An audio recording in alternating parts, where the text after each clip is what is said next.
안녕하십니까? 염블리의 비밀노트 시간입니다. 이베스트 투자증권 염성환 이사님 함께합니다. 어서 오십시오. 네, 안녕하세요. 최근에 증시의 일들이 참 많았죠. 네, 너무 좀 황당한 사건들도 있었고, 예. 그러니까 되게 좀 변동성이 좀 컸죠. 컸던 것 같아요, 지금. 예. 일들이 많으니까 네. 바로 본격 토론 시작하도록 하겠습니다. 먼저 이번 주 시장을 움직였던 주요 이슈들 역시 점검을 하겠습니다. 일단 이제 경제 지표는 사실 이게 뚜렷하게 뭐 큰 건 없었지만 한국과 미국이 각각 GDP 발표가 있었고, 뭐 미국도 그렇고 좀 예상보다는 좀 안 좋게 발표는 됐지만 사실 그게 뭐 증시에 큰 영향을 좀 주진 않았다라고 보시면 좋겠고, 이번 주에 또 한미 정상회담이 있었는데 정상회담과 관련해서 뭐 경제적인 뭐 이슈에 대해서는 그렇게 크게 뭐가 보도된 건 없었지만 이 정상회담 앞두고 한중 간에 또 갈등이 좀 있었잖아요. 이제 거기에 따른 좀 약간 지정학적 리스크, 이게 좀 계속 좀 부각이 되면서 환율에는 좀 부정적으로 작용을 좀 했던 것 같습니다. 그러나 역시 이번 주에 가장 큰 화두는 결국 기업들의 실적이었던 것 같아요. 본격적으로 실적 시즌이 시작됐는데 한국에서는 자동차, 현대차가 정말 엄청난 실적을 좀 내줬고, 미국에서는 또 빅테크 기업들의 실적이 예상보다 좀 상당히 좀 잘 나오고 있습니다. 그래서 미국은 그러다 보니까 나스닥이 좀 상대적으로 좋았는데, 어쨌든 이제 미국과 한국의 주요 대표 기업들의 실적들이 나오면서 거기에 따른 변동성 나왔고, 삼성전자 하이닉스는 물론 안 좋은 실적이지만 이제 업황 바닥 아니냐라는 그런 멘트들이 또 나오면서 긍정적으로 주가에는 반영을 했습니다. 다만 이제 이번 주에 좀 가장 많은 분들이 놀랬던 건 주가 조작. 그게 아마 월요일이었던 걸로 제가 기억이 나는데, 이제 그날부터 갑자기 이제 하한가 종목 8개가 나오면서 좀 충격적인 사건이 한번 좀. 근자에 없었던 사건이죠. 네, 사실 이게 한 20년 전에 이런 비슷한 일들이 좀 있긴 있었거든요. 근데 이제 그 후로는 이제 거의 근전될 줄 알았는데 또 이런 좀 충격적인 일이 좀 발생을 해서 이게 증시 전체적으로는 조금 부담으로 작용을 한 것 같습니다. 그 말씀대로 이제 프랑스 SC 소시에테 제네랄 증권 창구에서 이제 무더기로 이렇게 매도가 나오면서 여러 가지 8개 종목이 한가 맞는 약간 특이하고도 좀 바람직하지 못한 일들이 있었는데, 이게 좀 어찌된 일인지 좀 어떻게 파악들이 되고 있습니까? 일단 이제 SG 프랑스 이제 증권사 창구를 이용한 거예요. 근데 많이 예전에 설명해 드렸지만 CFD라고 이제 차익 결제 거래라 그러죠. 이건 뭐냐면 여러분들이 1,000만 원만 갖고 있어도 한 2,500만 원어치 살 수 있는 거예요. 2.5배. 그러니까 레버리지 매매를 할 수 있는 거예요. 신용 매매를 할 수 있는 건데, 근데 이거는 외국계 증권사를 통해서만 할 수가 있어요. 그러다 보니까 이제 SG 증권을 이용한 것 같고, 근데 여기서 이제 8개 종목이 이게 좀 관여가 된 것 같은데, 어쨌든 작년에 저도 이제 이 중에 한 6개 종목이 보니까 차트가 거의 똑같습니다. 지난 2, 3년간 주가가 매일 조금씩 올랐어요. 그러니까 이제 그렇게 조금씩 오르면 금융당국에서도 이게 이상징후로 보지는 않거든요. 이제 급변동을 해야 이게 좀 여기에 필터링이 포착이 되겠죠. 그리고 그 뉴스를 보니까 더 충격적이었던 게, 이제 어떻게 보면 거기서 다 계좌를 다 받은 거죠. 뭐 휴대폰, 집 주소, 그래서 집 근처에서 주문을 또 냈고, 마치 이제 직접 자기가 한 것처럼. 그래가지고 이제 그런 걸 다 피해갔던 것 같더라고요. 그러니까 굉장히 좀 조직적이었고, 정말 이제 정교하게 했던 것 같고, 그리고 최종 목적은 아마 그거였던 것 같아요. MSCI, 이 선진지수나 이런 그 지수에 편입될 수 있잖아요. 시총이 커지면. 그러면 이제 외국인이나 기관이 받아주거든요. 아마 거기서 이제 마무리를 지려고 하지 않았나.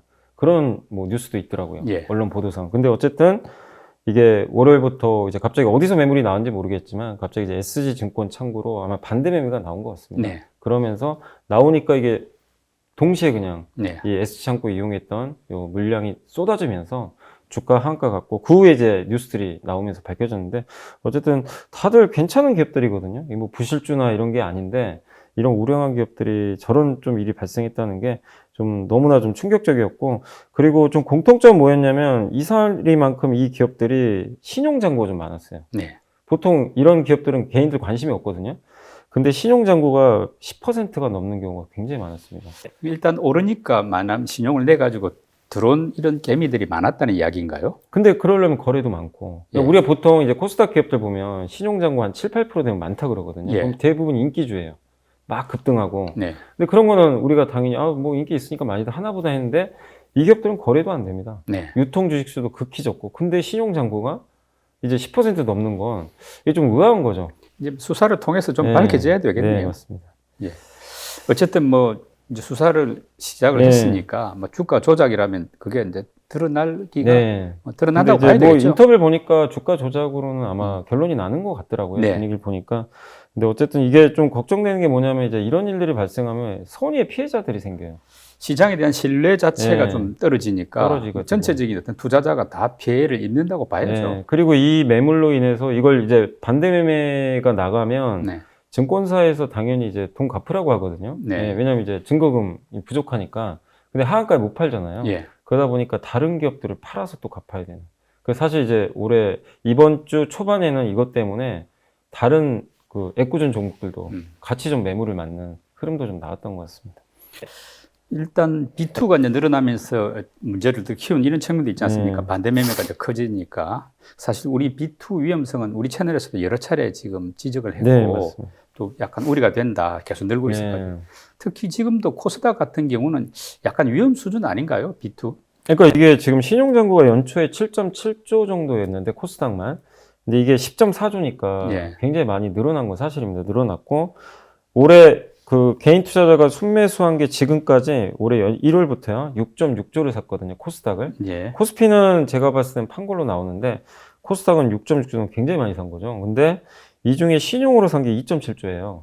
그러니까 이제 한 30%가 넘죠. 예. 꽤 많은 금액이 지금 신용으로 들어왔는데 이게 물론 이런 신용 때문에 더 오른 것도 있어요. 오를 땐 좋아요. 더 이제 매수가 들어오니까. 그렇죠. 근데 이번 주에 증시가 한번 확 부러졌잖아요. 예. 그때 결국 신용 물량도 나왔어요. 실제 신용 잔고 좀 줄었습니다. 네. 오르다가. 그 반대 매매가 네, 꽤 나온 있었다는 거죠. 이야기죠. 예. 근데 우리가 아까도 이제 뭐 SG 증권 사태 말씀드린 대로 이것도 이제 문제가 됐던 게 뭐냐면은 CFD 계좌 이용해서 레버리지 한 거잖아요. 예. 빌려서 산 거거든요. 오를 때는 뭐 빌려서 사면 더 좋을 수도 있어요. 사실 그렇죠. 뭐, 수익률이 높아지죠. 100% 벌고 200% 보니까 누가 예. 싫어하겠어요. 사실 그걸. 근데 그 뒷감당을 해야 되거든요. 안 좋은 일이 발생했을 때. 예. 그러니까 항상 투자하실 때 조심하실 게 지수가 지금 이렇게 많이 오른 상황이잖아요. 코스닥만 해도 단기에 30%가 올랐어요. 3개월 만에.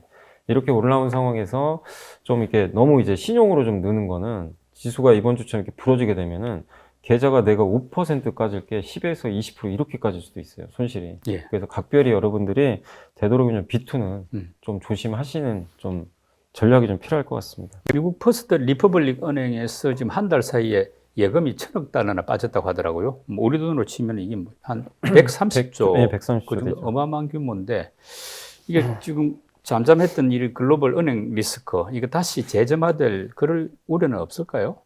재점화될 수도 있죠. 사실 이게 뭐 끝난 건 아니고요. 그러니까 예전에 이제 그 실리콘밸리 뱅크가 이제 M&A가 됐죠. 예. 뭐 이제 회사가 인수를 하기로 하면서 좀 잠잠해졌고 또 최근에 미국의 큰 은행들은 너무나 좋은 실적을 내 가지고 이제 우려가 많이 완화가 됐는데 막상 이제 지역은행을 또 이제 뚜껑을 열어봤더니 예금 인출이 너무 많은 거죠 지금. 예. 그래서 지금 우려감이 좀 커지고 있는데 우리 예상보다 이게 문제가 뭐냐면 더 가파르게 예금이 좀 빠져나가는 예. 수치가 좀 나온 것 같아요.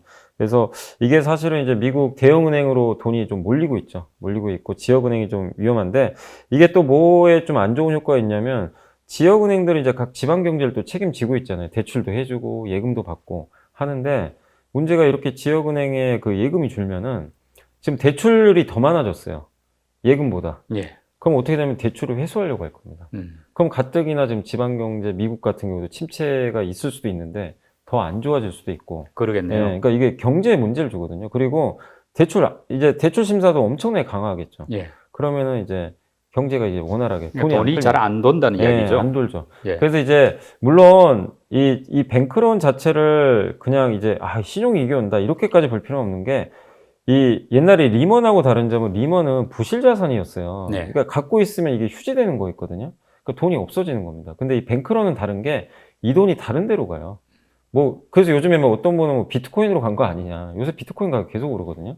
그러니까 돈 빼서 비트코인으로 갔을 수도 있고 저기 그 JP 모건으로 예치했을 수도 있고. 그러니까 돈이 다른 데로 가는 거지. 좀 우량은행으로 옮겨간다고 봐야 되는 거 아닙니까? 맞습니다. 그래서 실제 우량은행들 실적 예. 엄청 좋았잖아요. 그러니까 이게 말하자면 이동하는 거죠. 그러니까 돈이 이동하는 거지 없어지는 건 아니기 때문에 너무 막 심각하게 생각할 필요는 없다고 저는 보거든요.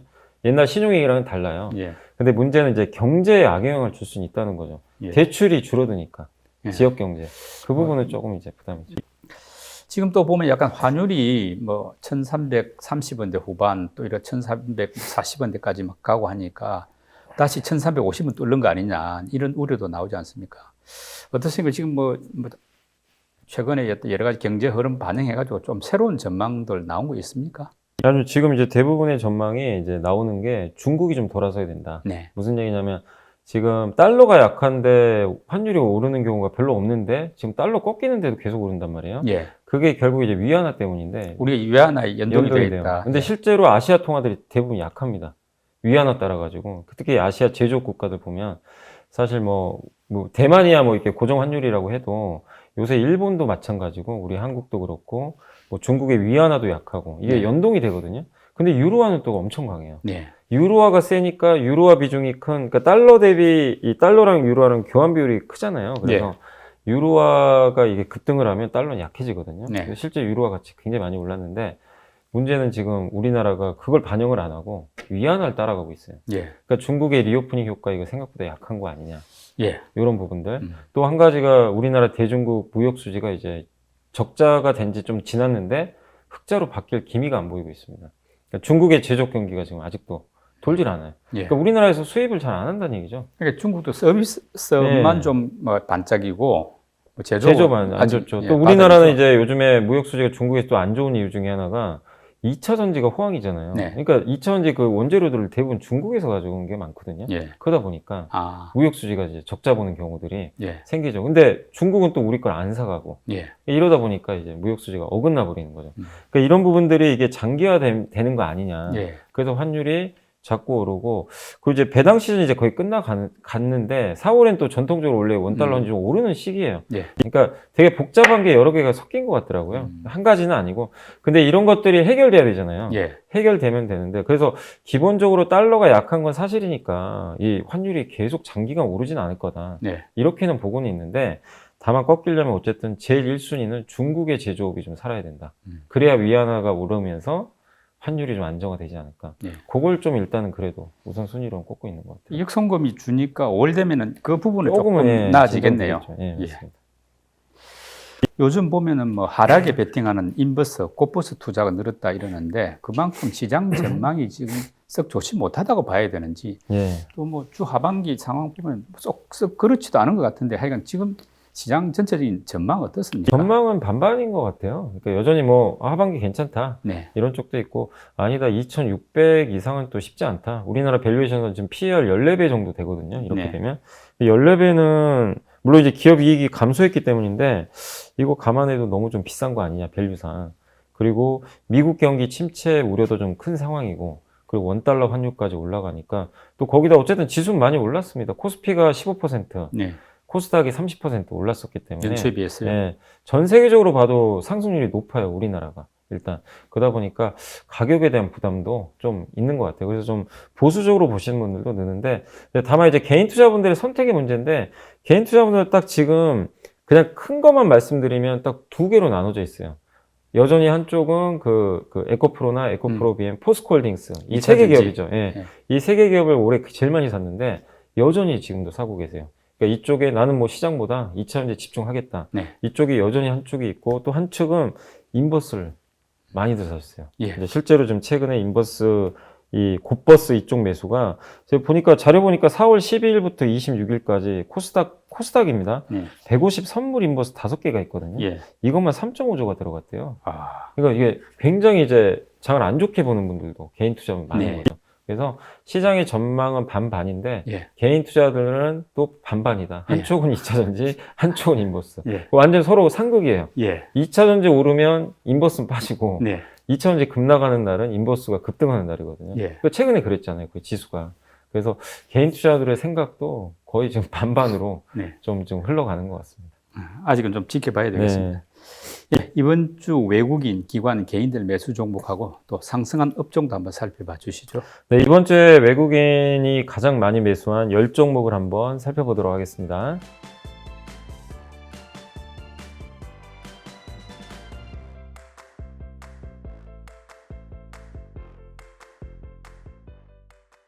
이번에는 기관 투자들이 이번 주에 가장 많이 담은 10종목을 살펴보겠습니다.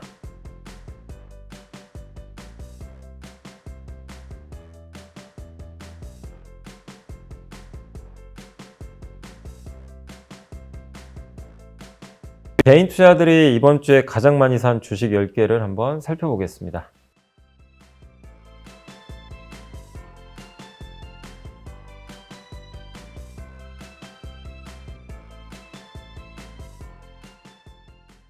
이번에는 이번 주 가장 많이 상승한 10개 업종을 살펴보겠습니다.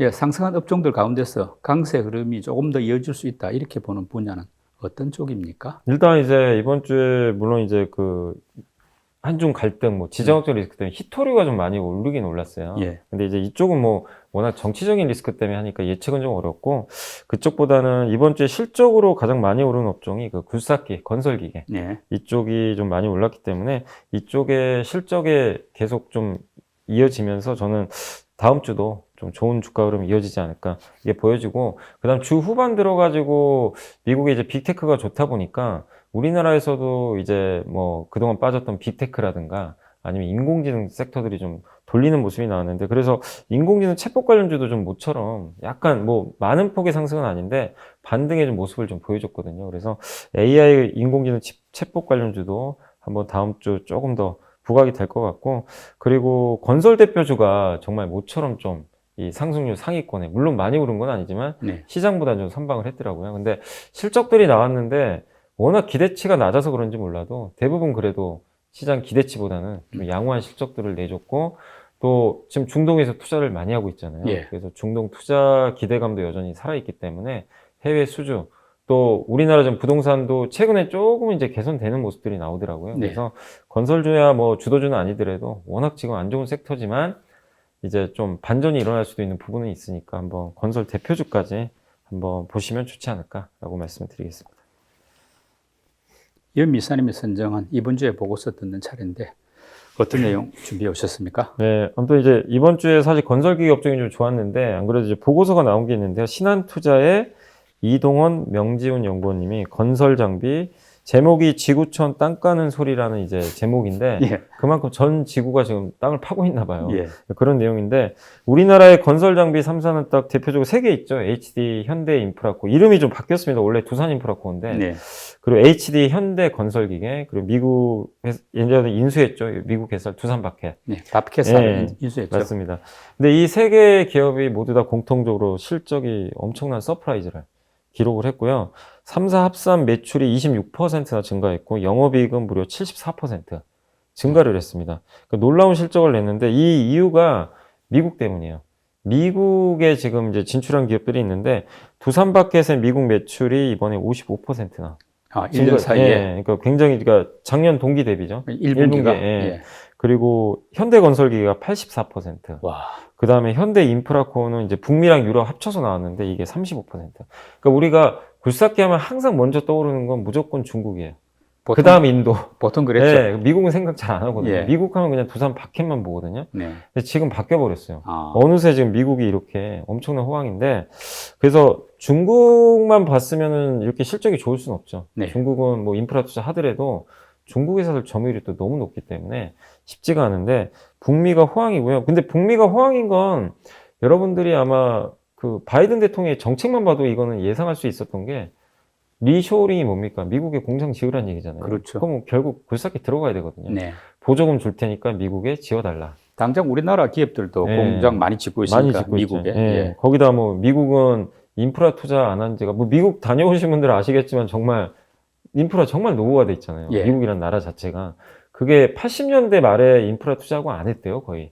근데 이제 바꾸기 시작하거든요. 인프라 투자법도 통과가 됐기 때문에. 네.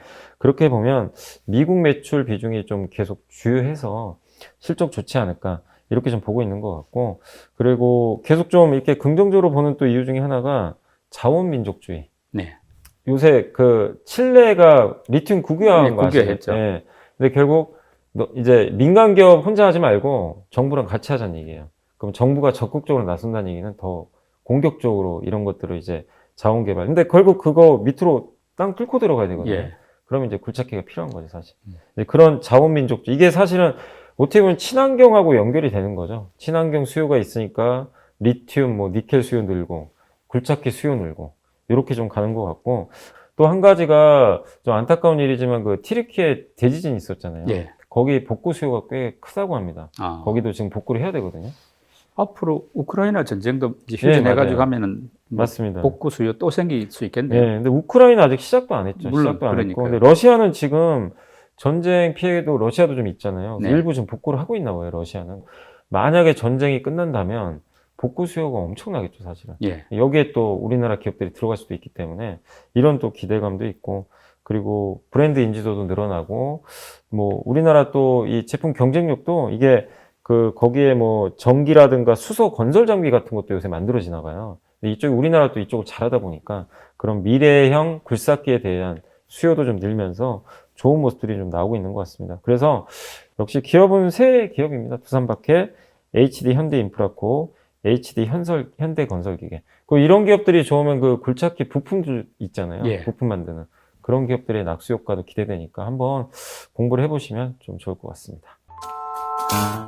뭐 그것도 일리 있는 말씀이고요. 그러니까 일단 못 가는 이유는 펀더멘탈 상으로는 수요가 좀 개선되는 게 보였으면 좋겠는데 아직은 안 보이니까 공급